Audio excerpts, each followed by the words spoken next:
Hi, everyone, and welcome to The Big Show. I'm Nancy Guppy, and we are coming to you this week from the super groovy and always free Henry Art Gallery.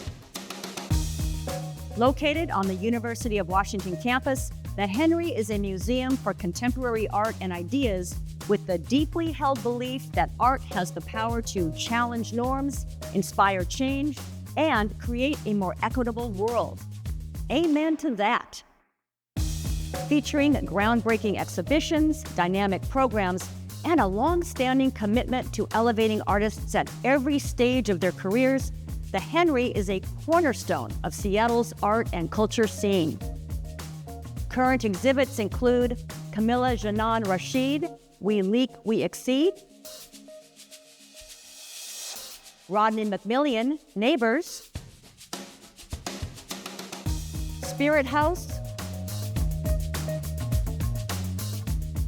Charlene Liu Scallion, and Light Rain, James Terrell Skyspace. And that's just the tip of the iceberg. For the full scope of what's happening at the Henry, go to henryart.org. We've got a terrific lineup for you, including ceramicist Debra Broz. It's really important to me that you look at it and your first thought is, that's a figurine I've seen before, and then your second thought is, wait, that's something I've never seen before. I had always been the sick kid in school. Brendan Healy takes center stage. It's not a spoiler to say that it's about my life experience with cystic fibrosis. And music from Downpilot.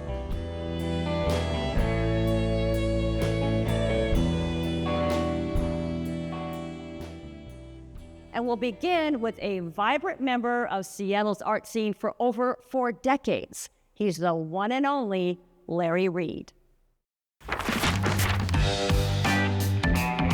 I want visitors to be able to experience comics in a sort of a different environment with a different approach to the medium. Comics have been sort of stigmatized, and the work that we show is more based in reality to appeal to adults. And my goal is to have people come visit the store and leave with an appreciation of comics on a different level.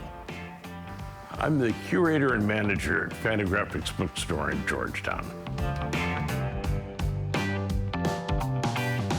Fantagraphics Books is a publisher of alternative comics and graphic novels aimed at adult audiences. We're based in Seattle since 1989. Here's a recent work we published by Charles Burns. Imaginary comic book covers of comics that never actually existed. The covers themselves sort of tell a story. And one of my personal favorites is Peter Bagge. Peter Bagge is known for chronicling the grunge phenomenon in the 80s in his comic serial Hate. This is Peter Bagge's earlier work, The Bradleys. It was sort of a story of a dysfunctional family, sort of maybe loosely based on his own upbringing. I've been a comics fan since I was a child. Let me rewind back to the beginning. I started my career in 1978 after graduating with a degree in art history. I opened an art gallery in Pioneer Square called Roscoe Louis. Interestingly enough, that gallery opened at the same time as 3 very gifted artists from the Evergreen State College. Linda Berry, Charles Burns, and particularly Matt Groening, who was later the creator of The Simpsons. And it had just started my gallery as those artists were entering the field, and I was able to exhibit their work. In addition to showing visual art at my gallery, I also started booking alternative music. One of the earlier bands that I embraced was the U-Men, described as being somewhere between punk rock and performance art. That included a number of really gifted musicians, among them Tom Price. And I developed a close relationship with them, eventually managing the band.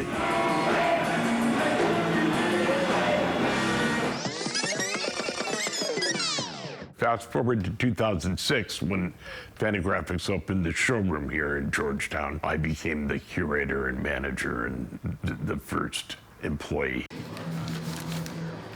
There's your books. Is it foreign edition? I have no idea what it is. The bookstore here is a showroom for all of Fantagraphics publications, but our mission is expanded to support local independent artists, and I'm the curator of that selection.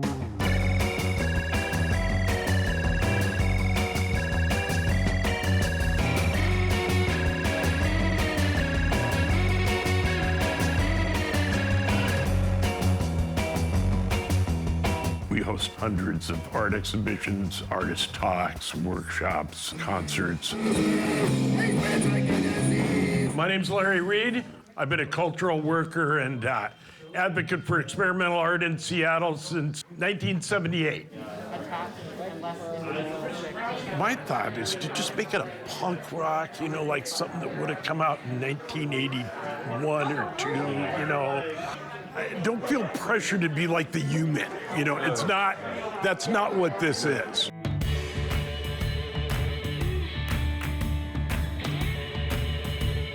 Hot Off the Press Books Fair started 12 years ago as an opportunity for local artists to expose their work to broader audiences. This year, we are paying homage to some of the past artists that helped create the environment we enjoy now, among them the U-Men. Tribute to one of the great proto-grunge bands in Pacific Northwest.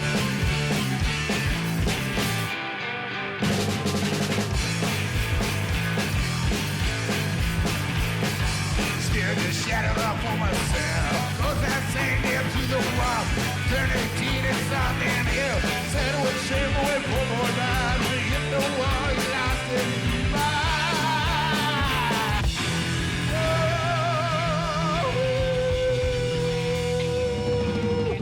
The widowless U-Men. Well, my presence in Georgetown predates the bookstore here. I began working with artists and doing productions in here. I'd like to think that residents here consider me a cultural asset. Some people think Larry is the mayor of Georgetown, which he may be reluctant to express himself, but I do believe that is an apt description. He always has his ear to the ground with either the coolest old thing or the coolest new thing. It would be tough to replace Larry. He's one of a kind. At 72 years old, I'm not quite ready to retire yet. I still have things to say. And You know Al Williamson? This is early stuff. really an important artist, and that's a great book. I'm really pleased that I was able to make a living working in my chosen field of visual art. It's not easy. I guess I'm proud that I was able to stick with it through lean times and establish sort of a reputation for being a subversive element of Seattle's art community.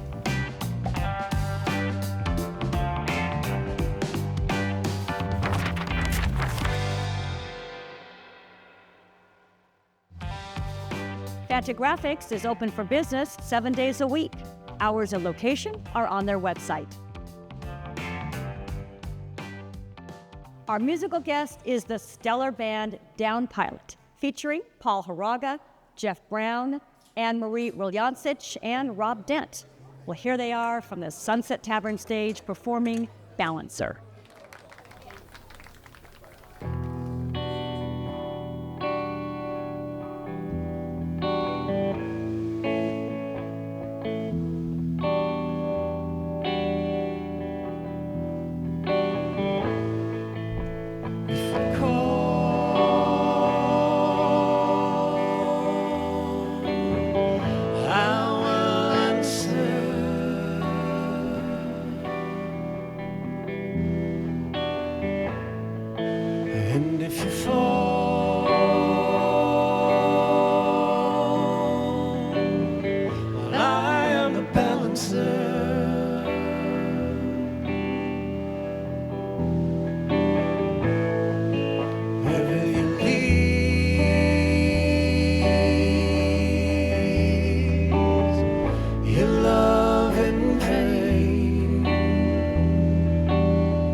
say.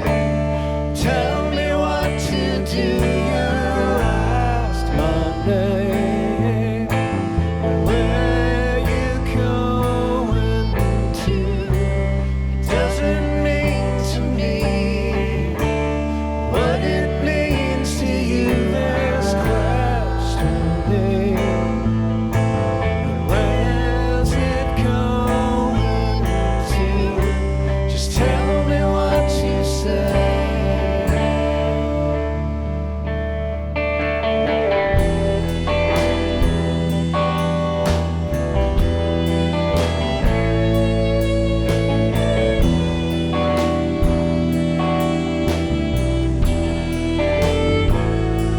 You live in a tree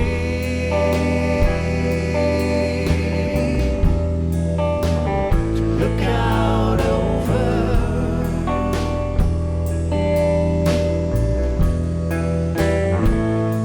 Wherever you leave, a four-leaf clover.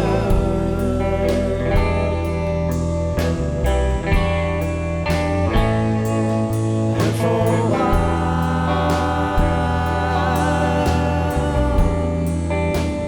you were like rain.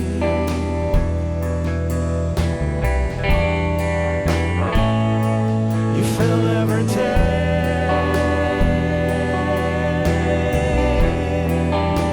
on my ground again.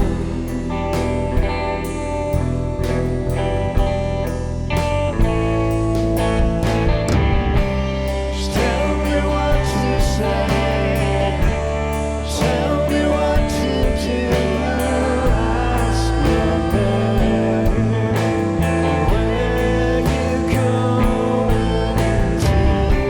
It doesn't mean to me what it means to you. There's questioning. Where's it going to? Just tell me what to say.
Listen to more Downpilot on your favorite online platform. The song Balancer is available on their album The Forecast. And catch the band playing a rare live and local show on Saturday, November 1st at Connor Byrne in Ballard. Ceramic objects can be functional, they can be decorative, but in the case of Debra Broz, they can be downright spectacular.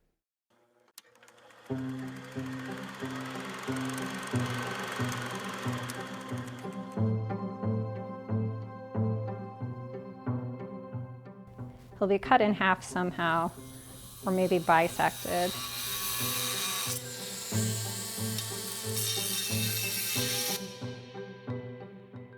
And you'll see a half of him over here, and then one on the other side. I think a lot of times when I look at them, I think about like if they were alive, like how would they move and how would they operate? And to me, I can see it all in my head. Like it all just feels like it makes sense.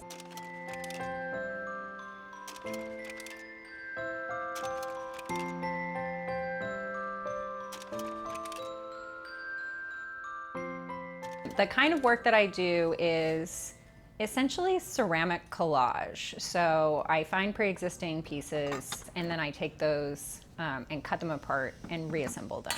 Because I want the work to all look like it was born that way. It's really important to me that you look at it and your first thought is, that's a figurine I've seen before. And then your second thought is, wait, that's something I've never seen before. And so there's a puzzle in doing that and like making that sort of perfect born that way moment.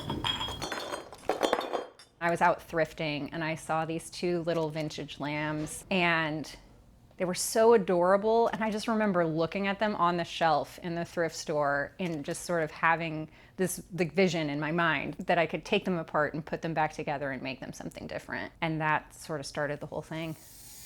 Using a Dremel tool to cut things is a little hit or miss. Sometimes it works beautifully and sometimes it does not work at all.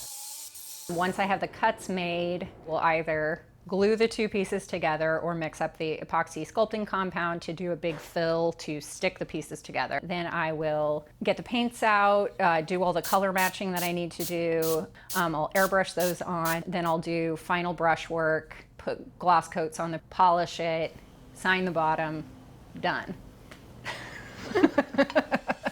When I look at my work, I see humor mostly. I see this world where things are funny and strange, but they're nice. It's sort of just this reflection of an unusual world that we can have. I like just opening that window of like look at this thing you never thought of and now it's here.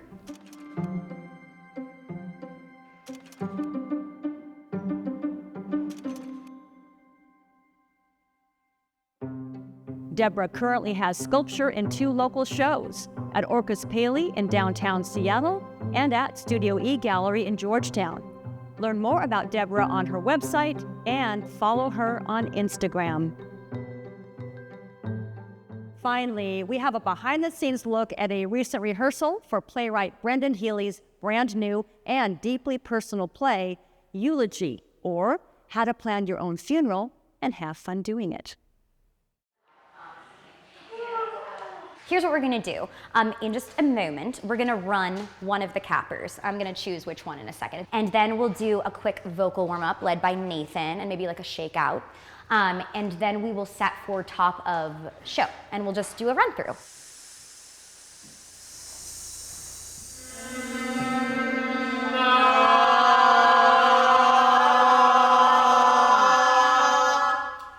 My name is Brendan Healy, and I am a playwright primarily, but I'm working on a new piece where I'm both playwright and performer. Double tall Americano. That has been my drink my whole life. Double tall Americano. Now, have you noticed the last couple of years, you go into a coffee shop and they don't know what a tall is. You say a tall, and they say, okay, but how many ounces? It's like, it's a double tall Americano. I will not give up the tall. I gave up the shots. I will not give up the tall. I will die on that hill. I have not been on stage since college when I did it as a requirement for a course credit. So this is very much outside my comfort zone. I had always been the sick kid in school.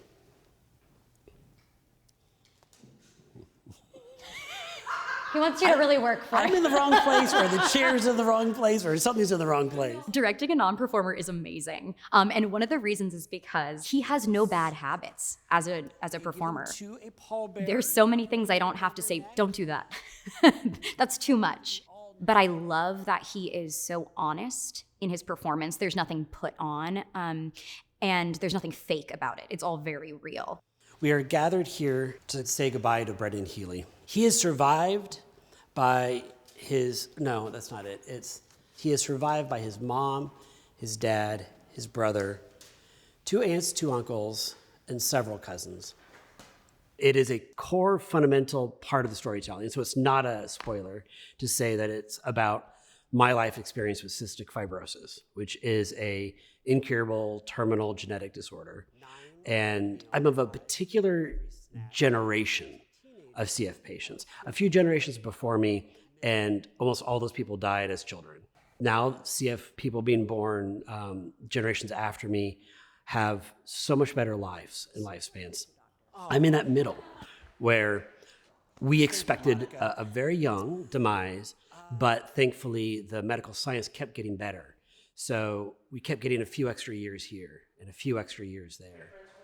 I was never without that looming deadline that hovered over everything I did in my life, but I was lucky enough to still have this extra time. In trying to make sense of this loss, really the only thing we can say is, thank God, right? Oh, this is what we wanted, right? It's okay to feel good about this. We can feel good about it. This is some good times. And I pull out a party popper, and we all have to take that march to the grave eventually. Hopefully for everybody listening or watching this, it will be a long, long, slow march with very little pain along the way. You know, I've often thought that New Orleans would be a great place to die.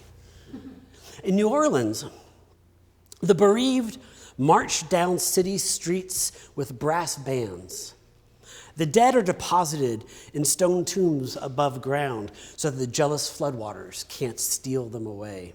I think we need theater more than ever right now. And I think it's really important that humans continue to gather to watch humanity unfold on stage. I think it teaches us how to be human. It teaches us about empathy and patience, what we need most in this world right now, which is love for our neighbor. Is it truly a celebration of a life if there is not a sense of bereavement over the loss? We should be bereaved. There's a Buddhist saying to the effect of, there will always be pain in life, but there doesn't have to be suffering. And I think that is the spirit of this show. And what else would a funeral be without drinks and toasts and memories and someone playing music in the corner and more drinks? Life is going to have its miseries, right? It needs to have its levity and its joy. And I think the play actually, its structure tries to match that. It goes to sad places, but then it goes to fun, silly places. And it's quite irreverent in a few parts when it comes to our approach to death. Resciate! At my Grandma Kay's very Catholic funeral, the priest almost died at the altar. Brendan's working so hard. The whole team is working. The designers, the production, the ensemble. If you're on the fence and you're not sure if this is the right show for you, or if maybe you're just not a regular theater goer, well, first off, it's short. This is not going to be a 3-hour Shakespearean melodrama. No, we're going to get in 75, 80 minutes, in and out, no intermission. There's beer in the lobby. I mean, come on. Plus, the story, I really hope the story is meaningful and resonates and is joyful. 6, 7, now.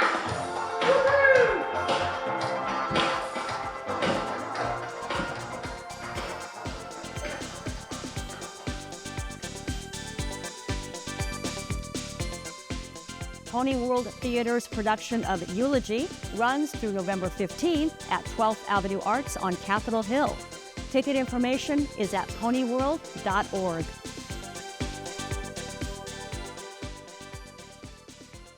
And that's a wrap. Thanks to the Henry Art Gallery for letting us in the door, and a reminder that the Henry is admission free, so plan your multiple visits soon. And thanks to you for tuning in. Until next time, we hope you get out there, try something new, and experience the awesome power of art. Have fun.